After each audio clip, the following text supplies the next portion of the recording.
Hello, ladies. Welcome back to another Sunday and a Sleephoria live mini webinar. And today we'll be discussing why are my dreams so vivid? Have you ever thought about that? Or have you even thought about what dreams are to begin with? I certainly have had those really odd dreams where sometimes I wake up and, my teeth really fall out. Teeth falling out is a common one. Another one that I hear pretty regularly is I'm trying to run away and get away from someone, but I feel like I'm stuck in quicksand. What do they mean? Well, I can tell you in my sleep fellowship is really medical based, a lot of sleep apnea, breathing disorders, treatment with CPAP, a little bit of insomnia, narcolepsy, but not a lot of time was spent discussing what dreams are, what do they mean. So there's a really good book. I'm going to grab it actually because if you're here and watching, you might find this helpful. It's called When Brains Dream, and by Antonio Zadara and Robert Stickgold. So I'll put the link in below. But yeah, when brains dream. Pretty cool stuff. I learned a couple things from reading this. So what are dreams anyway? Basically thoughts, images, and emotions that happen during sleep. And so sometimes my daughter comes and tells me she's had this like really scary dream, and really when you break down, it's like, it's just a thought. And it's not actually real, but sometimes the emotions can be so strong and it makes her really scared and nervous, and she doesn't like to be in bed by herself. This book was talking about how 80% of some of the nature of the things that we dream about are actually fictional. Like if you're dreaming, right, your teeth falling out, or you're in quicksand, you can't get away, or you're flying through the air. That actually doesn't happen. Another thing that I found really interesting in this book is that we only really remember 4 to 6 of our dreams in the last month. And sometimes people don't think that they dream. I mean, certainly I'm sure people don't dream, but we can talk about why that is. So we have 4 stages of sleep. I have a video about that in my Sleep Basics series, basically 1, 2, 3, and then REM. REM's a part of the night where our bodies are paralyzed and we do have our most active, our most vivid dreams. And that's said to be because our limbic system is activated. That's a part of our brain where it's an emotional part of our brain. We certainly can dream through the other stages of sleep, but this stage of sleep is when we have our most active, most emotional dreams. And vivid dreams are likely more to stick in their memory because they are a little bit weird, maybe a little bit bizarre, or they have more sensory inputs. Maybe they're colorful, or they're maybe more emotionally driven. Sometimes people can find dreams really distressing. Sometimes I dream about random people in high school and I'm like, well, where did that come from? I try not to think too much of it because it's just a random thought.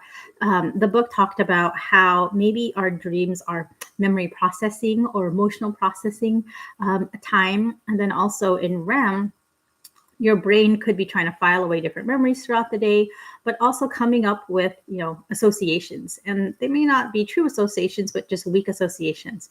Sometimes people see their dreams as, a time for your brain to problem solve.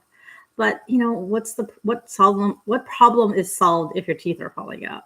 So yeah, I would just sort of take them for what they are. They're thoughts. Sometimes they're really emotional driven. But how does it relate to women?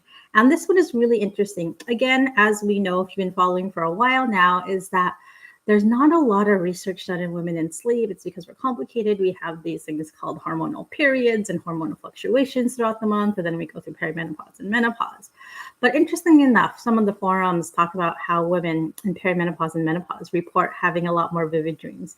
And then one research article that I reviewed showed in the late luteal phase in a woman who's menstruating can have more vivid dreams, and they can be more disturbing in nature. And so when the scientists sort of dug deeper why that is, potentially we have less progesterone in the luteal phase, late luteal phase. And when that happens, we have lower levels of progesterone. Progesterone works on the GABA system, and the GABA system is our sleep system. It's a neurotransmitter that controls our wakefulness and sleep. So if we have lower levels of that, what can happen is potentially we can have more awakenings at night.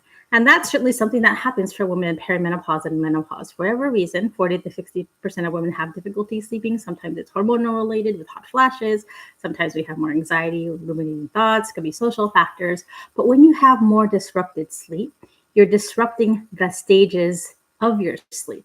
And so if you're waking up out of REM and you're like wide awake, you may be more likely to remember that dream versus if you jumped earlier in the night and you just have no recall of the situation. So that may be something. And it's really interesting because some of my patients that I see pretty regularly who have obstructive sleep apnea, they come in because they're snoring, gasping, or choking. What they tell me about their dreams is maybe they don't dream or they don't remember their dreams at all.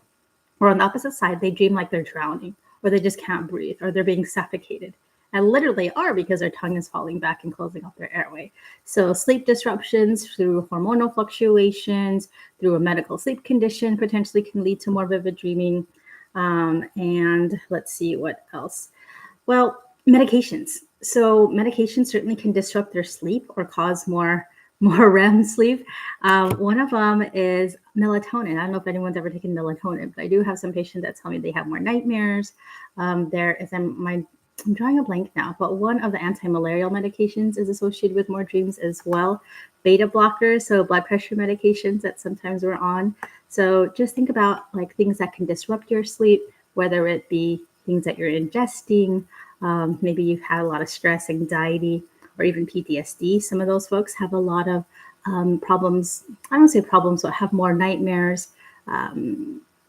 There's actually, the medical sleep condition called nightmare disorder, where you can be on medications that can help with that. Prazosin is one of them. But also there's this whole field of more therapy realm, sleep therapy realm called dream rehearsal therapy. And the way I like to describe it is imagine you're the screenplay writer for your dream. Sometimes it's even not too scary. I had a friend who told me she dreamt like she was playing basketball all night long. And so when she would wake up in the morning, she was just so exhausted, like she literally played for 8 hours. And so just imagine yourself, if you do apply something like dream rehearsal therapy, you're the screenplay writer for the dream. So maybe instead of you're playing, you're on the sidelines, you're the coach, and you're, instructing the players how to play. So that may be something to consider. And then going back to the sleep stages, we don't always remember our dreams, but we do have more dreams, we have longer REM periods during the later half of the night. And so also we only have about 15 to 20% of REM periods. Remember I said in the book that I was referencing when brains dream, we remember 4 to 6 of our dreams in the last month. So typically the dreams I would say we do remember are later half because we have longer REM periods, but it's also closer to the time of the night when we're waking up. And so you can remember those dreams as well. So let's see here. Other research shows that pregnancy, in the third trimester of pregnancy, a lot of women report having more vivid dreams and even nightmares. And I'm trying to think if I remember that. I think so. It's been a while now. 3 and 6 are how old my kids are. But one of this research said that 21% of pregnant subjects reported bad dreams compared to 7% who aren't pregnant. So that's like a 3-fold increase. And, with pregnancy, there's a lot of fluctuations in our hormones. But again, it's probably things like having disrupted sleep. So if you're waking up because you're uncomfortable, the baby's kicking into your bladder, you got to wake up and urinate, or maybe you have acid reflux, or, as you get bigger in pregnancy, you can even develop obstructive sleep apnea. Those sleep disruptions can wake you up and can lead to more vivid dreams, or just remembering the nature of your dreams. Certain illnesses certainly can play a role too. Researchers looked at a pretty big study, about 1,233 people with heart disease, cardiovascular disease, and 19% had depression, 17% have anxiety, and then 15% recalled at least one nightmare a month. Certainly, if you have a condition like congestive heart failure, where you're unable to sleep well at night, because you're on medications that make you wake up to urinate a lot, or your breathing just isn't good. A lot of people who have congestive heart failure can also have untreated sleep apnea. Or even if it's treated, sometimes you have disruptions in your sleep. And it's really, I think, that disruption between when you're waking up and then when you're having REM that can cause you to remember your vivid dreams. So how to stop having vivid dreams? If you are someone who does suffer from them, I would give yourself some grace. I'm big on self-compassion. Try not to worry about the content or the nature of the dreams too much. Certainly if you're watching the news and you're dreaming about what you're watching or reading about, you may want to consider stopping that because what you think about right before you go to bed can impact the thoughts that you're having at night. And try to have a regular bedtime. Make sure you're getting enough sleep, that you're not sleep deprived. See if the content of your food can be disrupting your sleep, right? Are you having too much alcohol or too much caffeine? look at your medication list, making sure you're exercising. Exercise is really good for a lot of things. I read recently that exercise can help you sweat out cortisol. And so if we're having a lot of anxiety or some depression or just like not feeling well, getting rid of cortisol can help because that can help you get better sleep. And then making sure your room is, dark and blacked out, especially if you're not afraid of the dark, right? If you're afraid of the dark, okay, then have a nightlight. But yeah, something to consider is making sure you have good quality sleep. And also always talk to someone about it if you don't.